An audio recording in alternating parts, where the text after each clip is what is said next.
So here we're looking at the carousel images that was generated by Claude Code with just one command. So here are the 7 different slides, as you can see, and here's a preview of all 7 slides. Let me open this up in full screen, and here are the 7 slides. And just imagine prior to Claude Code, if you were to design something like this, you would have to research a topic, come up with an outline, and also design each and every slide. But with Claude Code now, you're able to do this in just one prompt and just a couple minutes. And let me show you an actual example of how this works. So I already have this educational carousel skill loaded, and all I have to do is just come here to Claude Code chat and type in /educational carousel and just type in enter. And it's going to load this skill. And once the skill is loaded, it's going to ask you what topic would you like to make a carousel about. So let's go ahead to find the topic.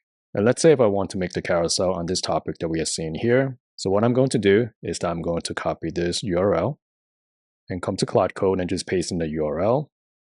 And then just give the prompt of, I'm going to say, can you read this website and extract the key points of the article, and then come up with the hook and also the rest of the carousel slides. Keep in mind that the audience are beginners, and the purpose of the slides is to educate them why the artifacts are significant. And then I will just send in this prompt, and then Claude Code is going to do the rest. And click on yes, so Claude Code can read the website, and it's going to generate the outline. So let's take a look here. So here we have the hook that says you are using Claude wrong. So I don't like that hook too much. So I'm going to say, I don't like the current hook. I don't want to use hype. I would rather sound more grounded. And the purpose is to just share valuable information so the viewers can understand why this update is important. So let me go with that and hit enter. And then it's going to make the adjustments. And then we can just wait for it to get to work. So now we are looking at the new outline. So for slide 1 is the hook. It's the hook and subtext. Slide 2, slide 3, and 4 and 5. And let's continue to generate. You can go ahead to generate the slides.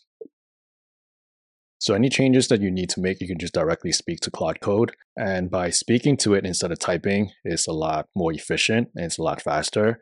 And the tool that I use to do that is called Whisperflow. So if you want to check that out, I will include a free trial link in the description.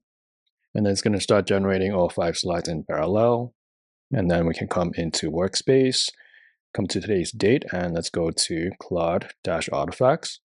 And the whole process took about 2 minutes, as you can see here. And let's come to click on slide 1. So here we are looking at slide 1. That looks pretty clean. Slide 2 looks great. Slide 3, 6 things Claude can build for you. Slide 4, and then slide 5. And then we can also look at the preview. So the preview displays all 5 slides. And then here is the final output. So I think overall it looks really great. So this skill makes generating Instagram carousels so easy. It took only about 3 minutes. And I downloaded this exact skill from a school community that I'm in. So if you want to check that out, I'll include that in the description as well. And if you have any questions, let me know in the comments below. See you in the next one.